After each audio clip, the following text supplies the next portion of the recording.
Okay चलो। नमस्कार मित्रों, सभी साथियों को मुकेश क्लासेज में स्वागत है। मैं आर सर आपके लिए लेके आया हूँ। आज राजस्थान ज्योग्राफी के बारे में हम बात करने वाले हैं। बड़े दिनों से मुकेश सर बोल रहे थे, एचएम सर बोल रहे थे, बार बार आपको क्लासों में बोला जा रहा था आर सर आएंगे, ज्योग्राफी पढ़ाएंगे, राजस्थान ज्योग्राफी। तो चलो मित्रों, आज हम भी आपके लिए तैयार है आपकी सेवा में। हम बात करेंगे राजस्थान ज्योग्राफी की। आपने अगर अभी तक इस चैनल को लाइक एंड सब्सक्राइब नहीं किया हो तो प्यारे मित्रों, आप इसको जल्दी से जल्दी लाइक कर दें और शेयर कर दें और अपने जो भी मित्रगण हैं उनको सभी को जोड़ने की कृपा करें और सभी को ज़्यादा से ज़्यादा बेनिफिट मिले, इसलिए इस क्लास को ज़्यादा से ज़्यादा अपने मित्रों को शेयर करें। तो ठीक है मित्रों, अपन बात करते हैं राजस्थान ज्योग्राफी के बारे में। राजस्थान के बारे में हम जानेंगे, बहुत धुआंधार तरीके से इस राजस्थान को हम पढ़ने वाले हैं।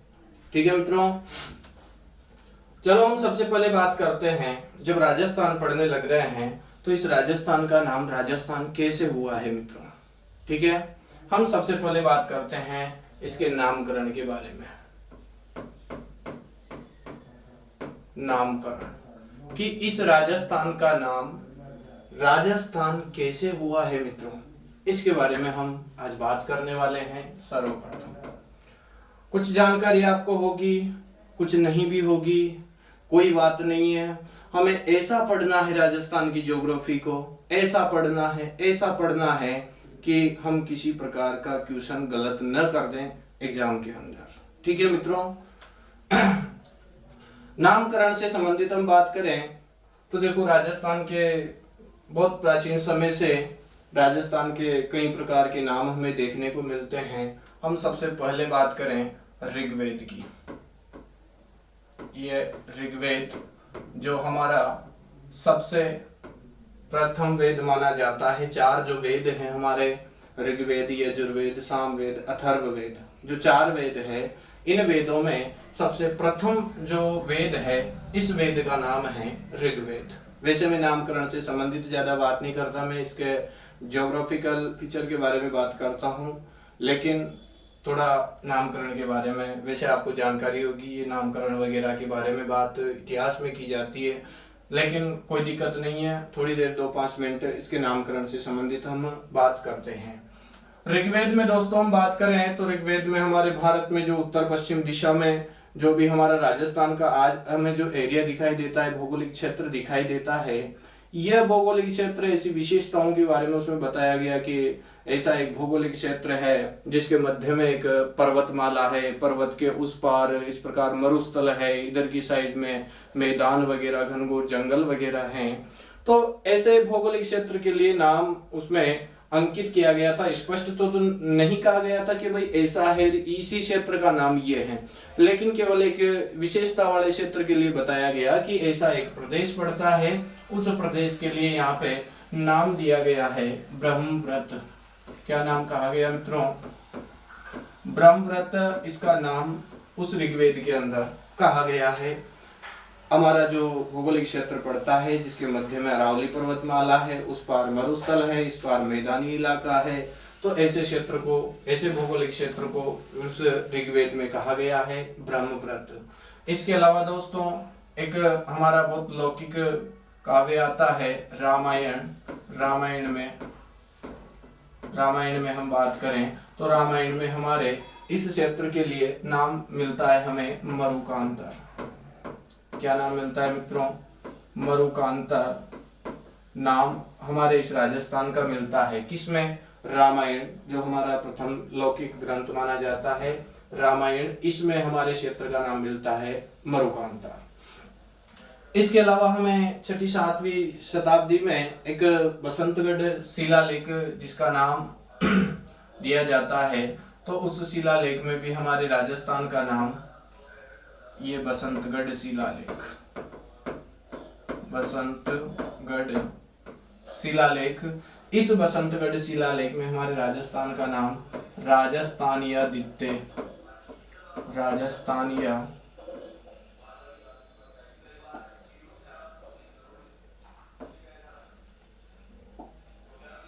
राजस्थान या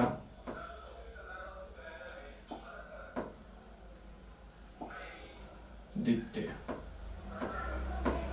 राजस्थान या द्वितीय, राजस्थान या द्वितीय, ये नाम मिलता है हमारे बसंतगढ़ शिलालेख में। लेकिन मित्रों ये पुरानी बातें हो जाती है, बात जरा जो उठाई जाती है इसके नामकरण से संबंधित, वो उठाई जाती है अंग्रेजों के शासनकाल के समय पर। तो मित्रों हम बात करें अंग्रेजों के टाइम पे, अंग्रेजों का आगमन हो गया भारत के अंदर, और हमारे इस भौगोलिक क्षेत्र के लिए सर्वप्रथम हम बात करें जॉर्ज थॉमस की। जॉर्ज थॉमस, इस जॉर्ज थॉमस के द्वारा हमारे यहाँ पे इस भौगोलिक क्षेत्र में राजपूतों का शासन होने के कारण, राजपूत राजाओं का आधिपत्य होने के कारण इस क्षेत्र को इनके द्वारा नाम दिया गया, जो कि एक अंग्रेज थे जॉर्ज थॉमस, इनके द्वारा इसको नाम दिया गया मित्रों, नाम दिया गया राजपुताना।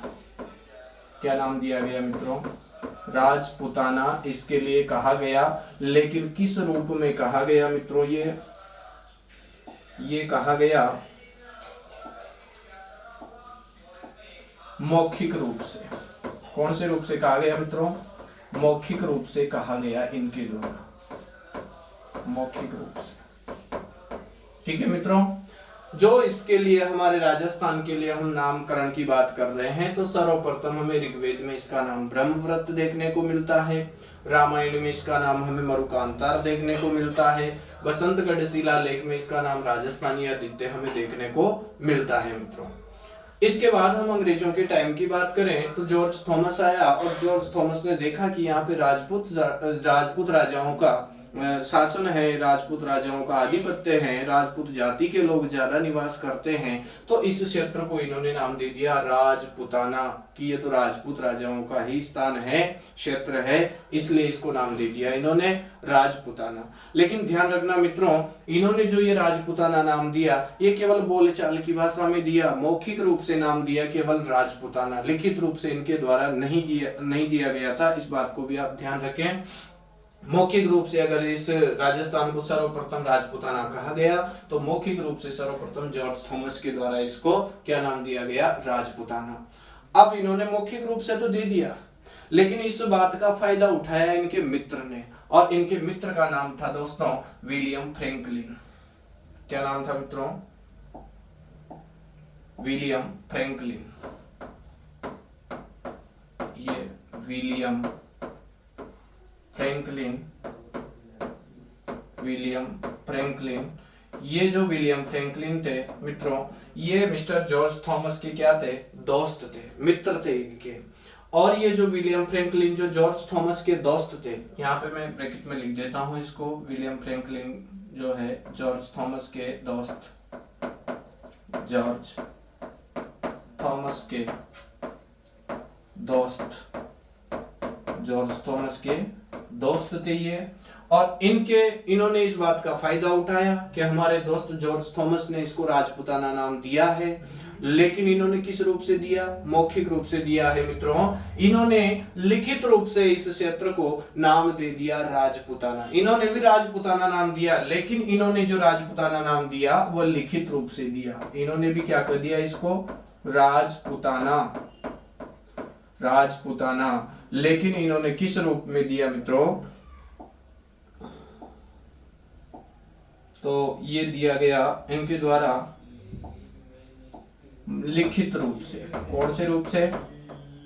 लिखित रूप से इनके द्वारा नाम दिया गया इसको राजपुताना। और जो इन्होंने लिखित रूप से दिया, क्या चाहे जाए थोड़ी लिख दिया, कोई भी दीवारों पे लिख दिया हो कि भाई ये राजपुताना है, कहीं ना कहीं लिख दिया हो।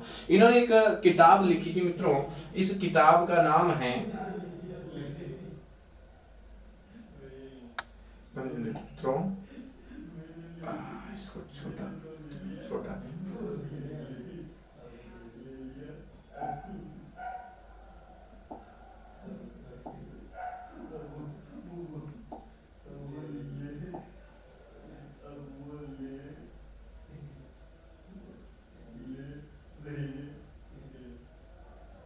चलो, जॉर्ज थॉमस के दोस्त विलियम फ्रैंकलिन, और इनके द्वारा इसको नाम दिया गया राजपूताना। किस रूप से दिया गया मित्रों? लिखित रूप से दिया गया। और इनकी एक पुस्तक थी, उस पुस्तक में इन्होंने नाम दिया इसको राजपूताना, और इनकी पुस्तक थी विलियम फ्रैंकलिन पुस्तक।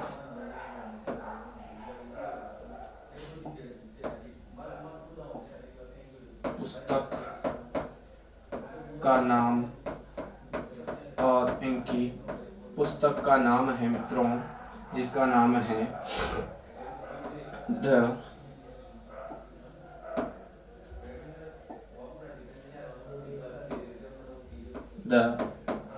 Military memoirs of George Thomas. ये इनकी पुस्तक थी मित्रों, विलियम फ्रैंकलिन की, जिस पुस्तक का नाम है the military memoirs of George Thomas. इस पुस्तक में इन्होंने नाम दिया राजपूताना, और वह किस रूप से दिया मित्रों? लिखित रूप से। अब अभी तक तो इसका नाम क्या देखने को मिला अपन को? या तो ब्रह्मव्रत देखने को मिला, या मरुकांतार देखने को मिला, राजस्थानी आदित्य देखने को मिला, राजपूताना नाम देखने को मिला। राजपूताना नाम मौखिक रूप से जॉर्ज थॉमस ने दिया, और राजपूताना नाम लिखित रूप से दिया विलियम फ्रैंकलिन ने। जो कौन सी पुस्तक में दिया? पुस्तक का नाम है the military memoirs of George Thomas. इस पुस्तक में इन्होंने इसको लिखित रूप से राजपूताना नाम दे दिया। और मित्रों ये भी ध्यान रखना, इन्होंने जो ये राजपूताना नाम दिया था मौखिक रूप से, वो दिया गया था सन 1800 ईस्वी में। कब दिया गया था? सन 1800 ईस्वी में दिया गया था। और इन्होंने 5 साल बाद सन 1805 में दिया। ध्यान रखना मित्रों, कब दिया? सन 1805 में। सन 1805 ईस्वी में इन्होंने इसको नाम दिया राजपूताना लिखित रूप से, और इस पुस्तक में दिया मित्रों the military memoirs of George Thomas. पुस्तक का नाम आपको ध्यान रखना है, the military memoirs of George Thomas. ठीक है। इसके बाद एक अंग्रेज का नाम एक और लिखूंगा मैं,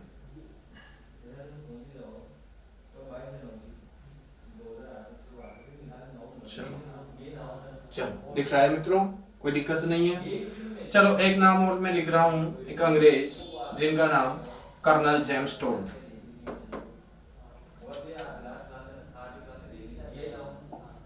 नाम है colonel James Tod. Colonel James Tod. आपको ध्यान है कर्नल जेम्स टोड के बारे में? राजस्थान इतिहास के जनक कहलाते हैं, राजस्थान इतिहास के पिता कहलाते हैं, मेवाड़ रियासत के पॉलिटिकल एजेंट थे।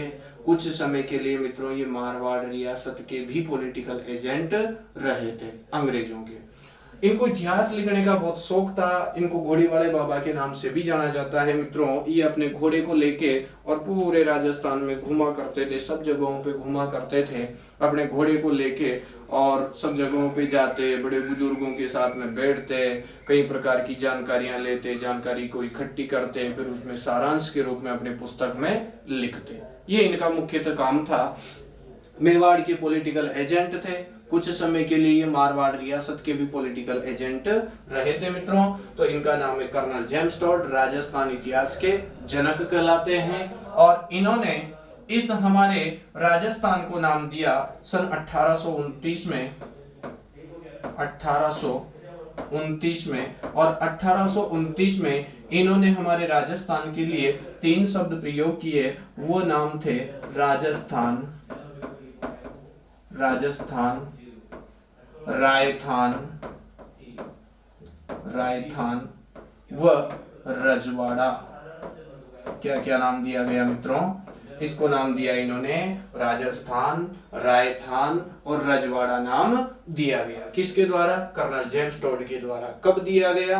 1829 में, 1829 में 3 नाम इनके द्वारा दिए गए, राजस्थान, रायथान और रजवाड़ा। ये नाम किन के द्वारा दिया गया मित्रों? कर्नल जेम्स टोड के द्वारा दिया गया। और इनके द्वारा जो पुस्तक लिखी गई है वो पुस्तक का नाम भी आपको ध्यान रखना है।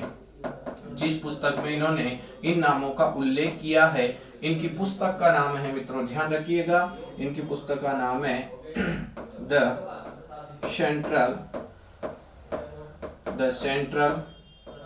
And western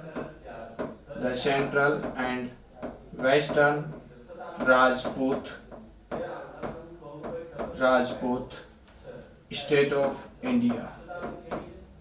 Rajput state of India.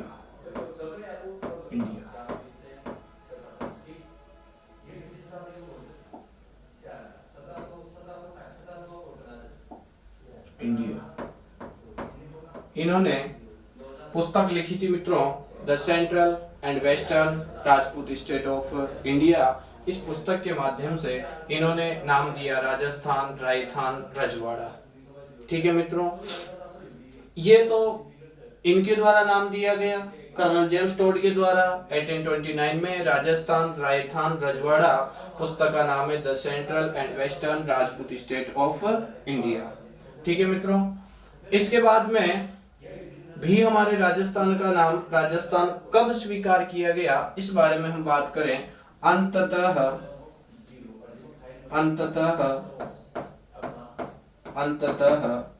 26 जनवरी 1950 को 26 जनवरी 1950 को हमारे 26 जनवरी 1950 को राजस्थान नाम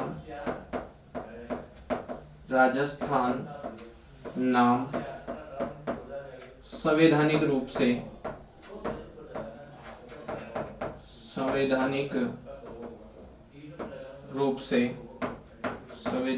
से स्वीकार किया गया।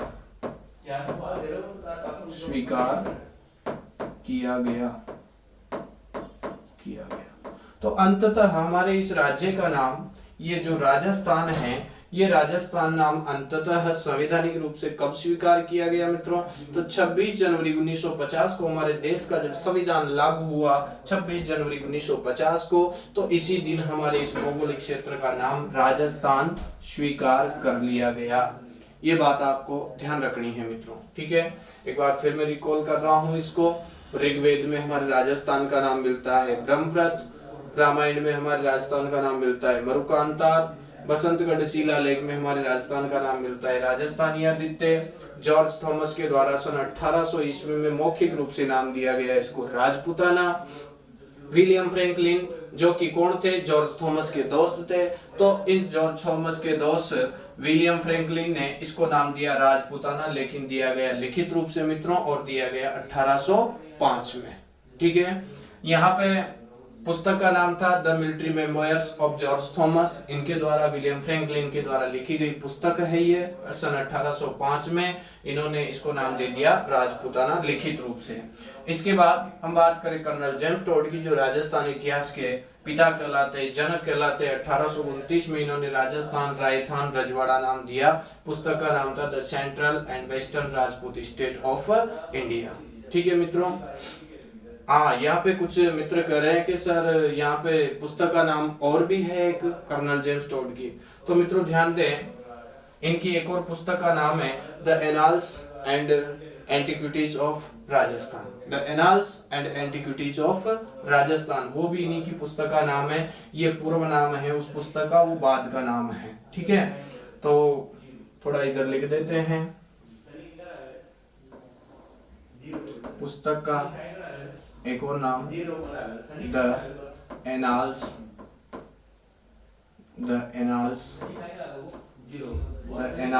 एंड एंटिक्विटीज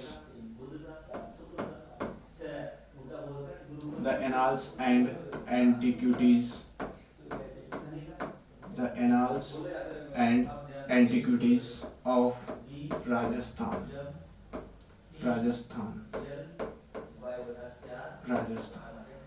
ये इन्हीं की पुस्तक थी। ये पुस्तक का पूर्व नाम है the central and western Rajput state of India, और ये इनकी मेन पुस्तक है the annals and antiquities of Rajasthan. इस पुस्तक में नाम दिया गया इनके द्वारा, क्या नाम दिया गया? राजस्थान, रायथान और रजवाड़ा इत्यादि नामों से इसको पुकारा गया।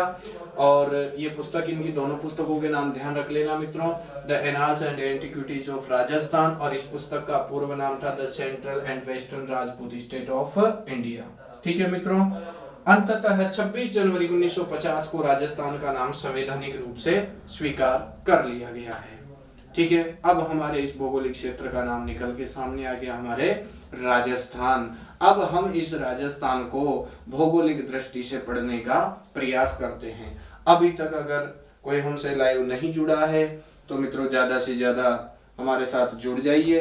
अगर अपने मित्रों ने किसी को शेयर नहीं किया है तो शेयर कर दीजिए। अब हम इसके नामकरण के पश्चात इसके भौगोलिक बारे में बात करेंगे, राजस्थान का भौगोलिक दृष्टि से हम बात करेंगे। ठीक है मित्रों, चलिए हम बात करें राजस्थान। ये राजस्थान, ठीक है मित्रों,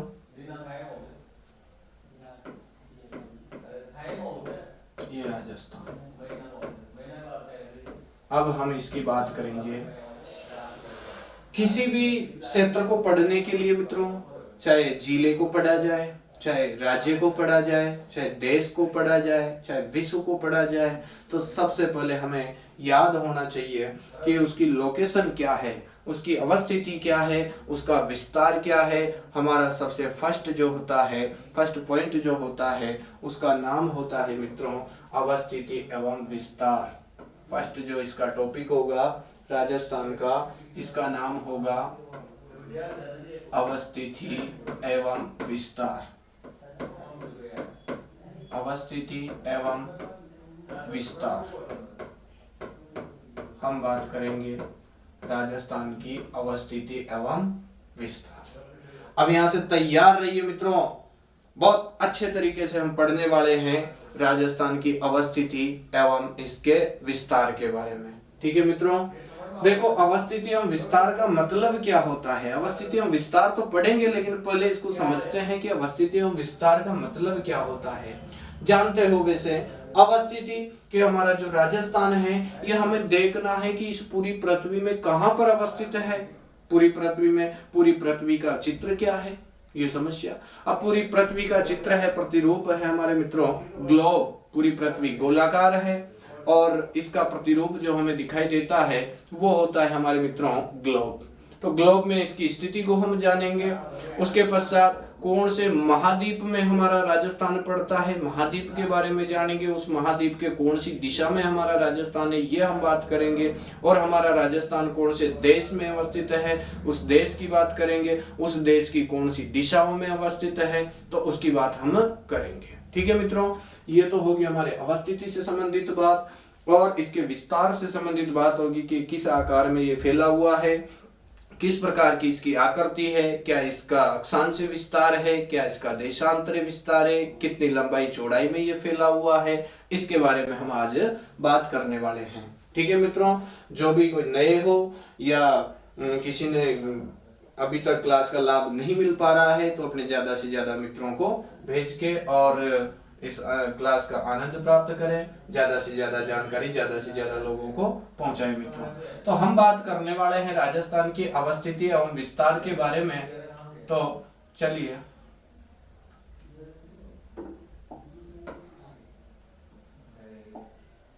ठीक है मित्रों, हम इसकी अवस्थिति एवं विस्तार के बारे में बात करने वाले हैं। तो सबसे पहले हम देखते हैं कि ये हमारा जो राजस्थान है, ये राजस्थान पूरे विश्व में, पूरी पृथ्वी में कहां पर अवस्थित है। तो पूरी पृथ्वी का जो चित्र होता है, पूरी पृथ्वी का जो प्रतिरूप होता है मित्रों, वह होता है ग्लोब। ठीक है मित्रों, अब ये जो ग्लोब आपने लगभग सभी ने देख रखा होगा, ये हमारा ग्लोब होता है। ठीक है मित्रों, ऐसा हमारा ग्लोब होता है। और ये जो ग्लोब होता है, मैं दो ग्लोब बना देता हूं यहाँ आपके लिए, एक अक्षांश के लिए और एक देशांतर के लिए। भाई दोनों तरीके से अपन को देखना है, अक्षांशीय आधार पे भी देखना है और देशांतरीय आधार पे भी हमें बात करनी है इस राजस्थान की। ठीक है, तो देखो इन ग्लोब में आपने देखा होगा कुछ आड़ी तिरछी रेखाएं बनी हुई होती है, जाल बना होता है रेखाओं का। समझने का प्रयत्न करना मित्रों। इस प्रकार की जो रेखाएं आपको ग्लोब में दिखाई देती है, पूर्व से पश्चिम, ये पूर्व दिशा और ये पश्चिम दिशा।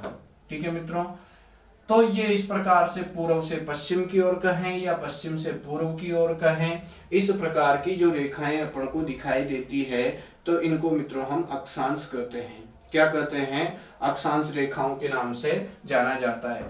ये जो चूंकि बिल्कुल भूमि के मध्य में बनी हुई है, थोड़ी देर के लिए इसको समाप्त कर देते हैं। चलो आ जाइए, ये हमारा जो ग्लोब है इसमें ये जो मध्य में लाइन डली हुई है, इस लाइन को कहा जाता है मित्रों भूमध्य रेखा। क्या कहा जाता है? भूमध्य रेखा इसको कहा जाता है, क्योंकि ये क्या है, भूमि के मध्य से गुजरती है, इस वजह से इसको भूमि, मध्य में मध्य से गुजरने वाली, तो इसको भूमध्य रेखा के नाम से जाना जाता है मित्रों। इसी को विषुवत रेखा के नाम से जाना जाता है। किस नाम से? विषुवत रेखा के नाम से इसको जाना जाता है। और इसके अलावा इसको 0 डिग्री अक्षांश के नाम से भी जाना जाता है मित्रों। किसके नाम से? 0 डिग्री अक्षांश के नाम से भी इसको जाना जाता है। ये नाम आपको ध्यान रखने हैं, भूमध्य रेखा, विषुवत रेखा और 0 डिग्री अक्षांश रेखा। ये इसी को कहा जाता है जो पृथ्वी के बिल्कुल मध्य से गुजर रही होती है। ठीक है मित्रों, ये कौन सी दिशा होती है? उत्तर दिशा होती है। और ये कौन सी दिशा होती है? सदैव दक्षिण दिशा होती है। ठीक है मित्रों, अब देखो ये अक्षांश है, इसके समानांतर जैसे ही इसे लाइनें डाली जाती है तो इनको कहा जाता है सदैव अक्षांश रेखा है। भूमध्य रेखा के समानांतर जो रेखाएं होती है इनको सदैव कहा जाता है अक्षांश। क्या कहा जाता है मित्रों? अक्षांश रेखाएं इनको कहा जाता है। अब हम बात करें तो अक्षांशीय आधार पर इस पृथ्वी को 2 गोलार्धों में बांट दिया जाता है। किसके द्वारा? भूमध्य रेखा के द्वारा। ध्यान रखिए मित्रों, ये पूरा गोला था, इस गोले का मैंने यहाँ से क्या कर दिया? आधा भाग कर दिया, आधा इधर आधा इधर, इसलिए इसको कहा जाएगा गोलार्ध और इसको भी कहा जाएगा मित्रों गोलार्ध, गोले का आधा भाग। अब ये उत्तर दिशा में पड़ रहा है, इस वजह से इसको कहा जाता है उत्तरी गोलार्ध। क्या कहा जाता है मित्रों? उत्तरी गोलार्ध इसको कहा जाता है, ये उत्तरी गोलार्ध। और ये दक्षिण दिशा में पड़ रहा है, इसलिए इसको कहा जाता है मित्रों दक्षिणी गोलार्ध। क्या कहा जाता है? दक्षिणी गोलार्ध इसको कहा जाता है। अब ध्यान देना मित्रों, ये उत्तरी गोलार्ध और ये हमारा दक्षिणी गोलार्ध। ठीक है, हमारा राजस्थान यहाँ पर अवस्थित है। कहाँ पर अवस्थित है? यहाँ पर जहाँ मैंने प्लस का निशान बनाया है, यहाँ पर हमारा राजस्थान अवस्थित है। इस वजह से अगर आपसे सीधा सीधा पूछ लिया जाए कि हमारा राजस्थान अक्षांशीय आधार पर अवस्थित है, तो अक्षांशीय आधार पर हमारा राजस्थान पृथ्वी पे या ग्लोब में उत्तरी गोलार्ध में स्थित है। कौन से गोलार्ध में स्थित है? उत्तरी गोलार्ध में। लेकिन मित्रों ध्यान रखना, जब क्वेश्चन के अंदर अपन को दिया जाए कि अक्षांशीय आधार पर बताइए, अक्षांशीय आधार पर बताइए, तो अक्षांशीय आधार पर अगर अपन से पूछा जा रहा है तो राजस्थान सदैव उत्तरी गोलार्ध में स्थित है। मित्रों ध्यान रखना, कौन से गोलार्ध में? उत्तरी गोलार्ध में अवस्थित है।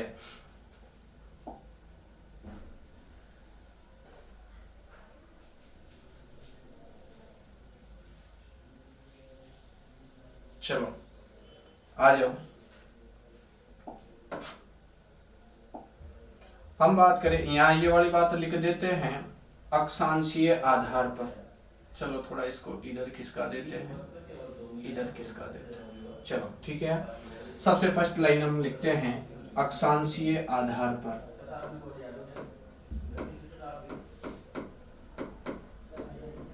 अक्षांशीय आधार पर, अक्षांशीय आधार पर राजस्थान कौन से गोलार्ध में है मित्रों? उत्तरी गोलार्ध में। कौन से गोलार्ध में है? उत्तरी गोलार्ध में। उत्तरी गोलार्ध में। केवल अभी तक आपके सामने केवल एक बात निकल के सामने आई है, अक्षांशीय आधार पर पृथ्वी को दो भागों में बांटा है, उत्तरी गोलार्ध में और दक्षिणी गोलार्ध में। कौन कौन से गोलार्धों में? उत्तरी गोलार्ध में और दक्षिणी गोलार्ध में। आपसे क्वेश्चन ये भी तो पूछा जा सकता है कि अक्षांशीय आधार पे या इस पृथ्वी को अक्षांशीय आधार पर कौन सी लाइन दो भागों में विभाजित करती है पृथ्वी को?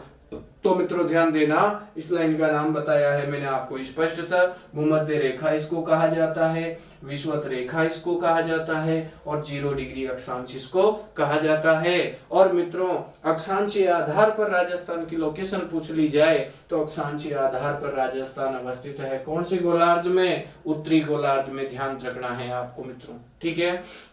तो अक्षांशीय आधार पर पृथ्वी को दो भागों में बांट दिया, उत्तरी गोलार्ध और दक्षिणी गोलार्ध में। हमारा राजस्थान अक्षांशीय आधार पर उत्तरी गोलार्ध में अवस्थित है, ठीक है मित्रों। अब थोड़ा सा ध्यान देने की कोशिश करना, यहाँ पे मैं थोड़ा देशांतरीय आधार पे भी बताना चाहता हूँ। तो ये यहाँ पे एक और हम ग्लोब बनाते हैं, ये ग्लोब यहाँ पे बना देते हैं अपन। अब हम बात करते हैं दिशा, वही पूर्व दिशा, ये पश्चिम दिशा, ये उत्तर दिशा और ये दक्षिण दिशा। अब यहाँ पे हम देशांतर की बात करें मित्रों, तो देशांतरीय आधार पर भी पृथ्वी को दो भागों में डिवाइड किया जाता है। किस आधार पर? देशांतरीय आधार पर। ध्यान देना मित्रों, देशांतरीय आधार पर भी पृथ्वी को दो भागों में डिवाइड किया जा रहा है। ये देखो आधा गोलार्ध इधर हो गया, आधा गोलार्ध इधर हो गया। यही पूरा गोला था, इसका आधा गोलार्ध हो गया और ये भी आधा गोला हो गया, इसलिए इसको कहा गया गोलार्ध। इसको भी कहा गया गोलार्ध, गोले का आधा भाग गोलार्ध।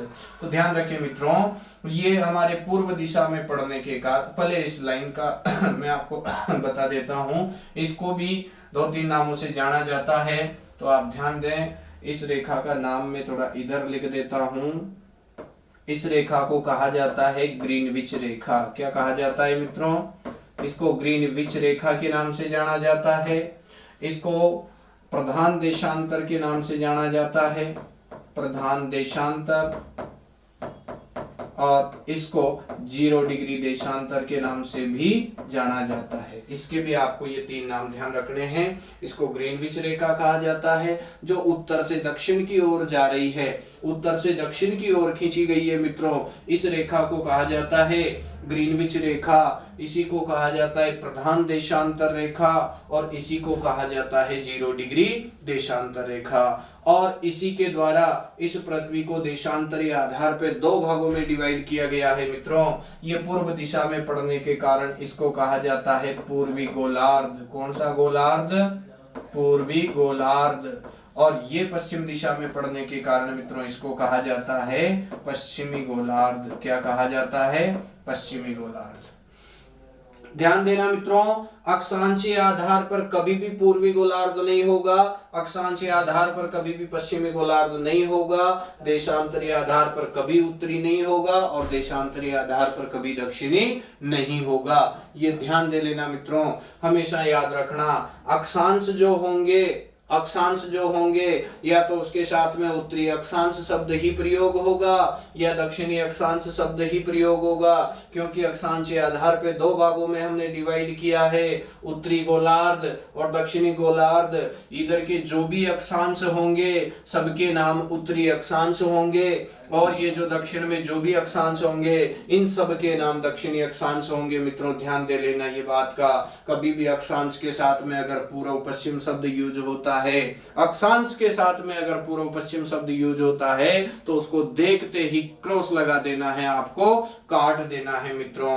और कभी देशांतर के साथ में उत्तरी शब्द और दक्षिणी शब्द यूज नहीं होगा, इस बात का ध्यान दे लेना। देशांतर के साथ शब्द यूज होगा तो या तो पूर्वी देशांतर शब्द यूज होगा या फिर पश्चिमी देशांतर शब्द यूज होगा।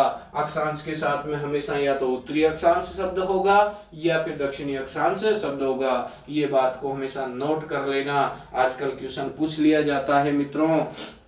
ऑप्शन दे दिए जाते हैं, सही कथन छांटिए, सही कथन छांटिए मित्रों। अब वहां पे अपन को फंसाने के लिए क्या कर दिया जाता है, जैसे राजस्थान का अक्षांशीय विस्तार देशांतरीय विस्तार दे दिया जाता है, लेकिन वहां इन अक्षांश देशांतरों के साथ में क्या कर दिया जाता है, ये शब्दों का थोड़ा सा गलत कर दिया जाता है। वहां पे अपन को फंसाने के लिए या तो अक्षांश के साथ में पूर्व शब्द यूज कर दिया जाता है, या देशांतर के साथ में उत्तर शब्द या दक्षिण शब्द यूज कर दिया जाता है।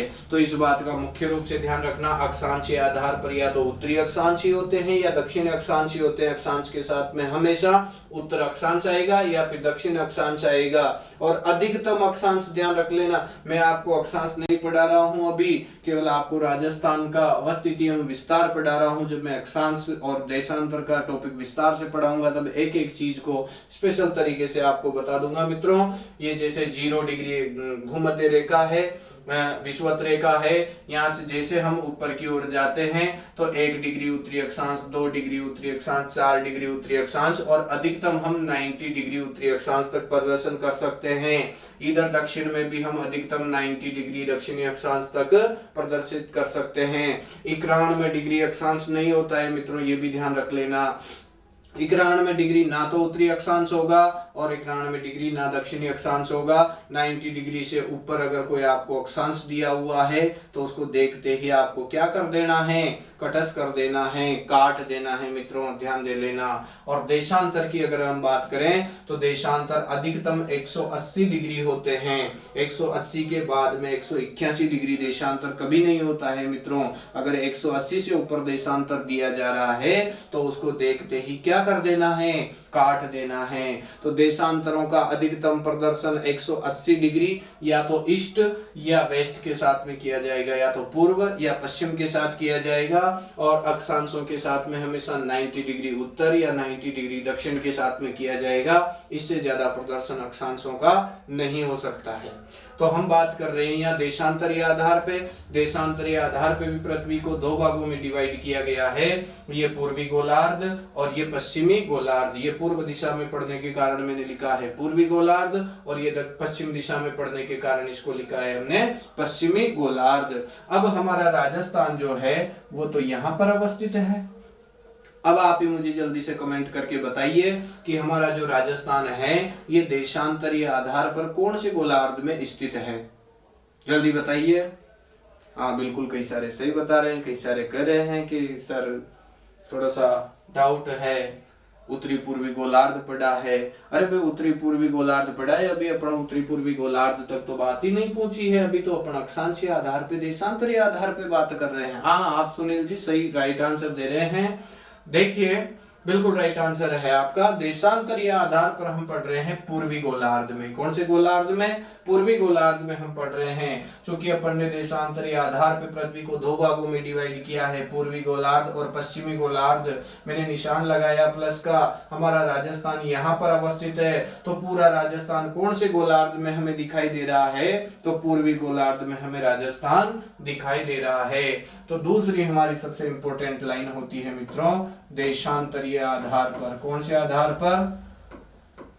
देशांतरीय आधार पर। ये देशांतरीय आधार पर राजस्थान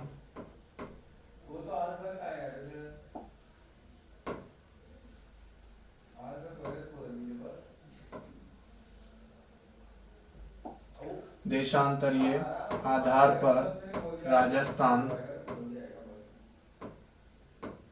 पूर्वी गोलार्ध में। कौन से गोलार्ध में मित्रों? पूर्वी गोलार्ध में स्थित है। अभी तक आपको केवल 2 लाइन समझाई है मैंने, 2 लाइन समझाने का प्रयत्न किया है। अक्षांशीय आधार पर राजस्थान को पूछा जाए तो आपको जवाब देना है अक्षांशीय आधार पर उत्तरी गोलार्ध में। देशांतरीय आधार पर पूछा जाए तो पूर्वी गोलार्ध में। यहाँ तक बात समझ में आ रही है मित्रों?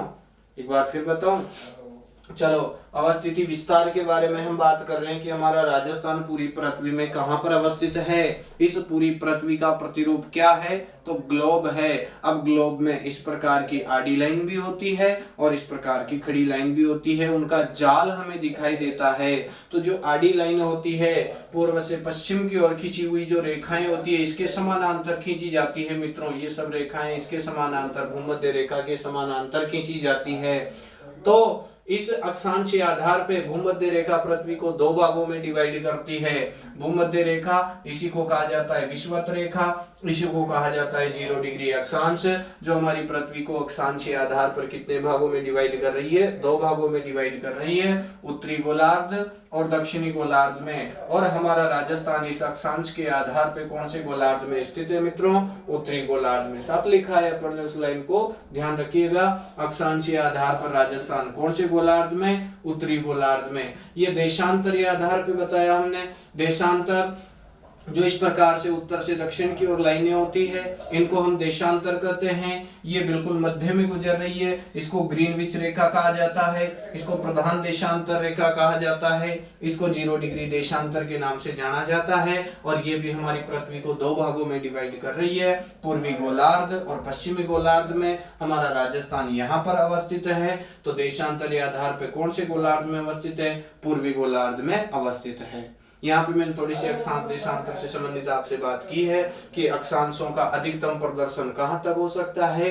तो अक्षांशों का अधिकतम प्रदर्शन 90 डिग्री उत्तर और 90 डिग्री साउथ हो सकता है। यहाँ तक ही अक्षांशों का अधिकतम प्रदर्शन हो सकता है। मैंने एक बात और आपसे जिम्मेदारी से बोली है कि जो अक्षांश होते हैं, ये अक्षांश के साथ में हमेशा या तो उत्तरी अक्षांश शब्द आएगा या फिर दक्षिणी अक्षांश शब्द आएगा। अर्थात भूमध्य रेखा से जो भी ऊपर के जो भी अक्षांश होंगे, यहाँ से ऊपर जैसे बढ़ते जाएंगे तो सबका नाम, यहाँ से इधर वाले जो भी अक्षांश होंगे सबका नाम उत्तरी अक्षांश होगा। यहाँ से इधर अगर दक्षिणी गोलार्ध में जाएंगे तो इधर वाले सभी अक्षांशों का नाम दक्षिणी अक्षांश होगा। ठीक है।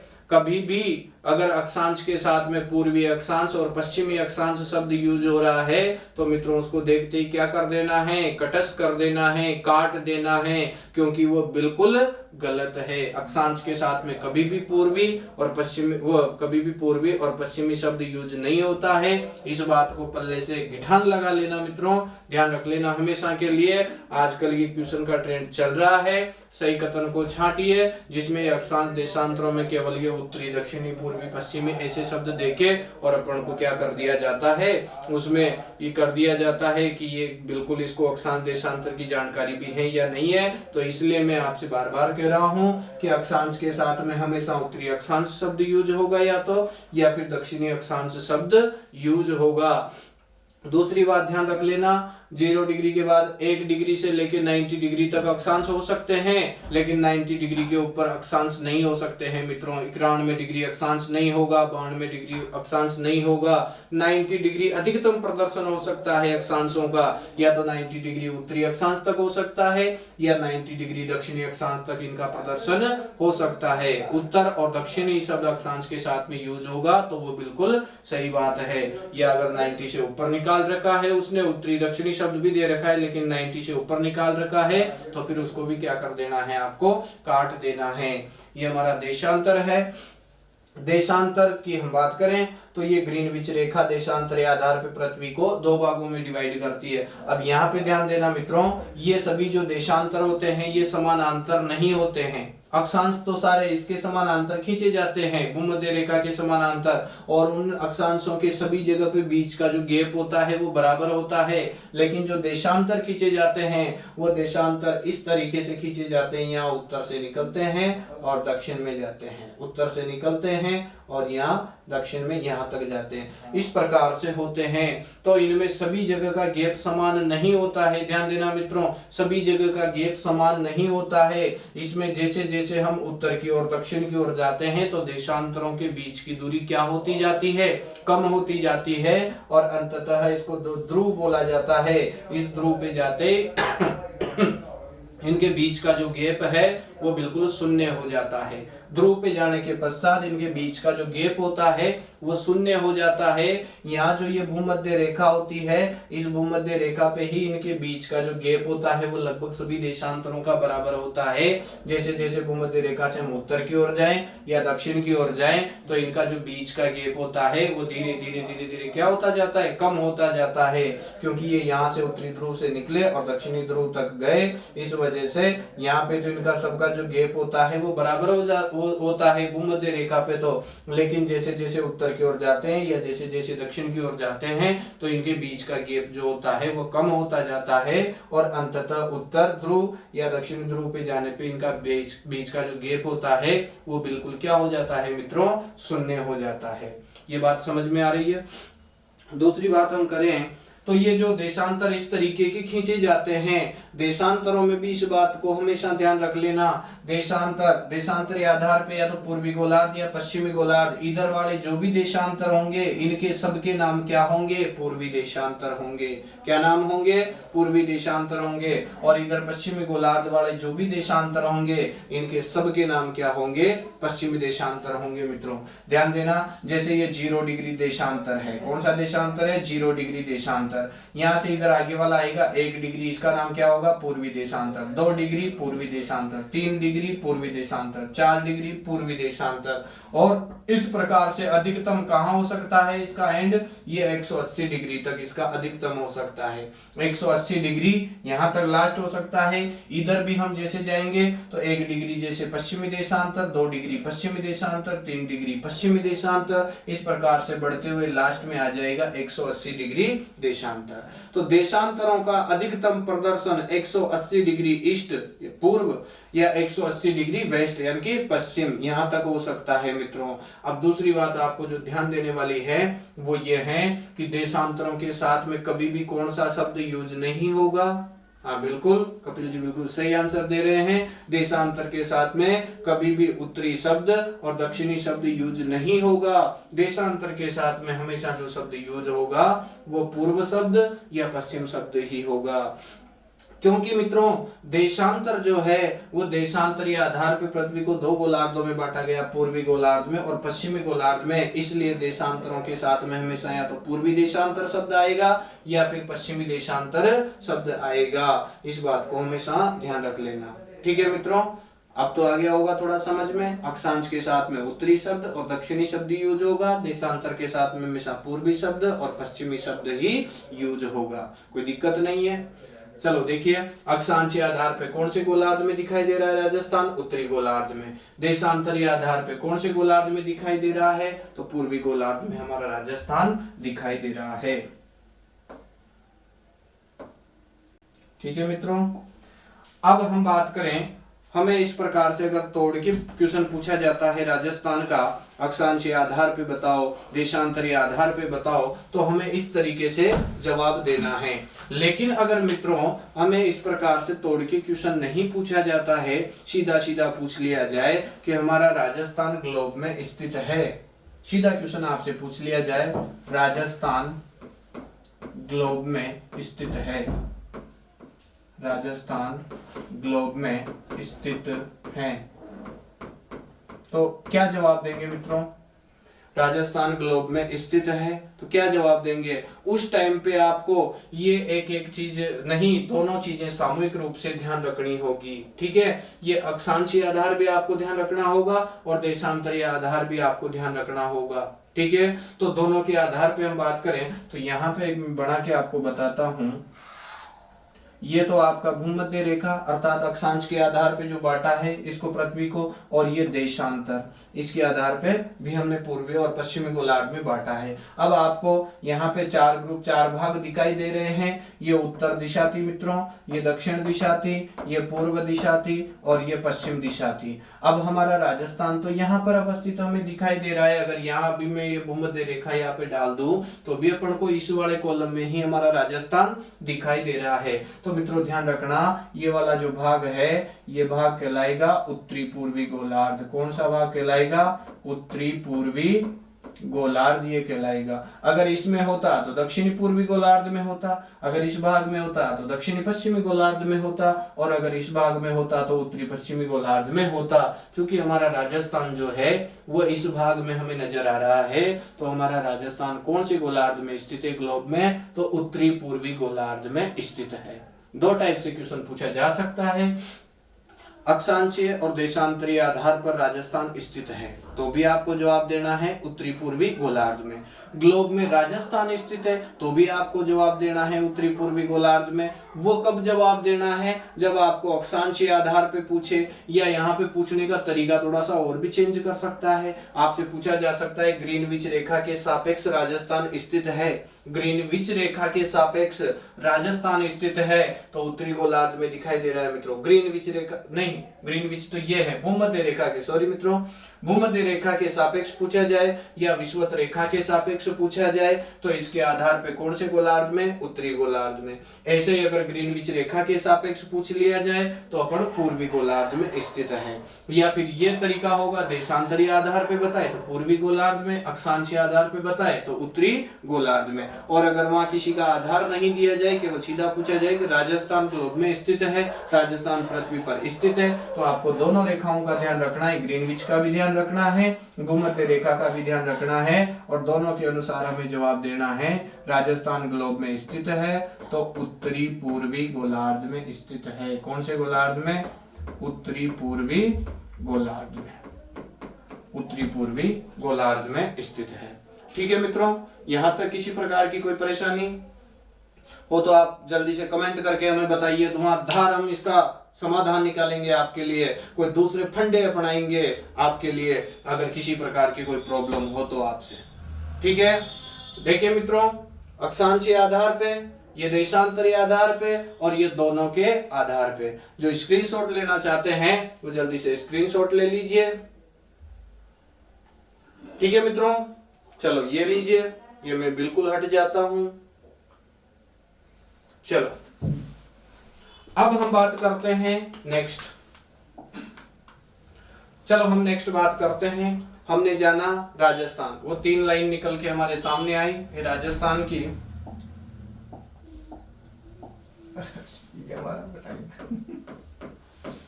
राजस्थान, इस राजस्थान में हमने केवल 3 लाइनें लिखी थी, जो आपने देखा अभी, अक्षांशीय आधार पे उत्तरी गोलार्ध में, देशांतरीय आधार पे पूर्वी गोलार्ध में, और दोनों के आधार पे उत्तरी पूर्वी गोलार्ध में। अब ये तो हुई मित्रों हमारी पृथ्वी पे हमारे राजस्थान की अवस्थिति। अब हम बात करें कि इस पृथ्वी में कौन से महाद्वीप में हमारा राजस्थान अवस्थित है। तो देखो मित्रों, ये भी बात आपको ध्यान रखने की है कि जो हमारा ग्लोब है, इस ग्लोब में आप जानते हैं कि कितने महाद्वीप है, तो 7 महाद्वीप हैं। मित्रों ध्यान रखें, यहाँ पर हमारा एशिया महाद्वीप पड़ता है, इसी के पास में यहाँ पे यूरोप महाद्वीप पड़ता है, और यहाँ चले तो हमारा अफ्रीका महाद्वीप पड़ता है, यहाँ हमारा उत्तरी अमेरिका महाद्वीप पड़ता है, यहाँ हमारा दक्षिणी अमेरिका महाद्वीप पड़ता है, और मित्रों यहाँ पे हमारा ऑस्ट्रेलिया महाद्वीप पड़ता है, और मित्रों यहाँ पर हमारा पड़ता है अंटार्कटिका महाद्वीप, अंटार्कटिका महाद्वीप। ये 7 महाद्वीप है। इन 7 महाद्वीपों में हमारा राजस्थान इस एशिया महाद्वीप में अवस्थित है, और इस एशिया महाद्वीप के भी दक्षिणी भाग में अवस्थित है। क्योंकि जब आप एशिया महाद्वीप को देखोगे विश्व के अंदर, तो हमारा जो भारत है वो भारत इस एशिया के दक्षिणी भागों में अवस्थित है, हिंद महासागर की ओर अवस्थित है, तो दक्षिणी भाग में अवस्थित है। इसलिए हमारा जो राजस्थान है वह एशिया महाद्वीप में, अगर पूछा जाए एशिया महाद्वीप में अवस्थित है, और अगर उस एशिया महाद्वीप का भी भाग पूछा जाए तो एशिया महाद्वीप के भी दक्षिणी भाग में अवस्थित है। तो हमारी नेक्स्ट लाइन हो जाएगी मित्रों, राजस्थान, राजस्थान दक्षिणी एशिया में, दक्षिणी एशिया में अवस्थित है, दक्षिणी एशिया में स्थित है। ठीक है मित्रों, दक्षिण एशिया में, एशिया के कौन से भाग में अवस्थित है, तो दक्षिणी भाग में अवस्थित है। हमारा राजस्थान दक्षिणी एशिया में अवस्थित है। अब चलो महाद्वीप की भी हमने बात कर ली। एशिया महाद्वीप में हम अवस्थित है। इसके अलावा अगर हम बात करें कि कौन से देश में हमारा राजस्थान अवस्थित है, तो ये तो अपन को सबको मालूम है कि हमारे भारत में अवस्थित है। लेकिन मित्रों आपको ध्यान रखना है कि भारत में कौन से भाग में, कौन सी दिशा में हमारा राजस्थान अवस्थित है, तो थोड़ा देखने का प्रयास करें।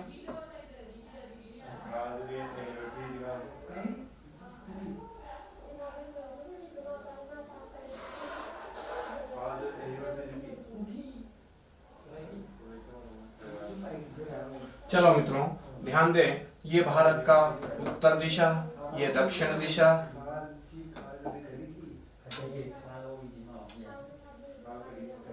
चलो कोई बात नहीं।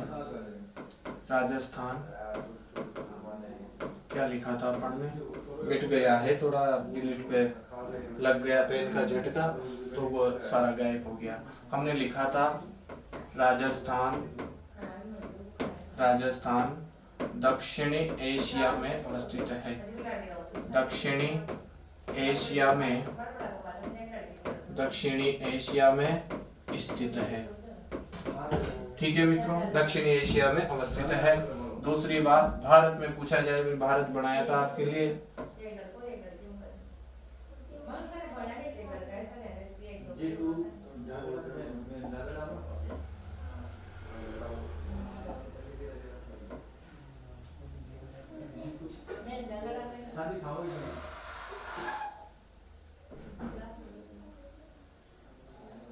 चलो मित्रों ठीक है, पड़ गया जैसा भी है। ये हमारे भारत की उत्तर दिशा, ये दक्षिण दिशा, ये पूर्व दिशा और ये मित्रों पश्चिम दिशा। ठीक है, हमारा राजस्थान आप जानते हैं, ये यहाँ पे आपको दिखाई देता है। हमारा राजस्थान यहाँ पर अवस्थित है। अगर हम इसके भाग की बात करें कि भारत के कौन से भाग में हमारा राजस्थान अवस्थित है, उत्तर को दक्षिण से मिलाएंगे, पूर्व को पश्चिम से मिला देंगे, तो हमारा राजस्थान कौन से भाग में पड़ रहा है, उत्तर पश्चिम भाग में। कौन से भाग में पड़ रहा है मित्रों, उत्तर पश्चिम भाग में पड़ रहा है। ये उत्तर पश्चिम है, ये दक्षिण पश्चिम है, ये दक्षिण पूर्व है और ये उत्तर पूर्व है। तो हमारा राजस्थान इसमें कहां पर अवस्थित है, तो उत्तर पश्चिम भाग में अवस्थित है। चलो सेकेंड लाइन लिखते हैं हम, राजस्थान भारत के, राजस्थान भारत के उत्तर पश्चिम, उत्तर पश्चिम भाग में अवस्थित है। या दिशा कह दे, भाग कहें या दिशा कह दे, एक ही बात है। राजस्थान भारत के उत्तर पश्चिम भाग में स्थित है। ठीक है मित्रों, हमने बात की पूरी पृथ्वी में हमारा राजस्थान कहाँ पे अवस्थित है, अक्षांशीय आधार पे बात की, देशांतरीय आधार पे बात की। उसके बाद हमने महाद्वीप में बात की कि कौन से महाद्वीप में अवस्थित है, और महाद्वीप में है तो उसके भी कौन से भाग में अवस्थित है। दूसरी बात, हमारा राजस्थान भारत में अवस्थित है। अब भारत में अवस्थित है तो भारत में भी कहाँ पर अवस्थित है, ये भी हमने बात की है। राजस्थान भारत के उत्तर पश्चिम भाग में स्थित है। ठीक है मित्रों, चलो यहाँ तक की बात, किसी प्रकार की कोई प्रॉब्लम है किसी को? राजस्थान दक्षिणी एशिया में अवस्थित है, राजस्थान भारत के उत्तर पश्चिम भाग में अवस्थित है। यहाँ तक की बात में अगर इसकी अवस्थिति में किसी प्रकार की कोई परेशानी हो तो आप अति शीघ्र हमें कमेंट करके बताइए। आपके कमेंट से हमें पता चलेगा कि किस प्रकार की आपको कोई सी बात समझ में नहीं आ रही है। इसके बाद हम इसकी अवस्थिति की बात करने के पश्चात हम बात करते हैं मित्रों इसके विस्तार के बारे में। राजस्थान के विस्तार के बारे में हम बात करते हैं कि राजस्थान किस प्रकार का फैलाव लिए हुए हैं, राजस्थान किस प्रकार का क्षेत्रफल रखता है, राजस्थान जो है कितनी लंबाई चौड़ाई में फैला हुआ है, कौन सा अक्षांश विस्तार के कौन से अक्षांशों के बीच में राजस्थान अवस्थित है, कौन से देशांतरों के बाद बीच में हमारा राजस्थान अवस्थित है। तो मित्रों यहाँ हम विस्तार से संबंधित बात करेंगे हमारी नेक्स्ट क्लास में। ओके मित्रों, थैंक्स। आपको सभी को जय हिंद, जय भारत।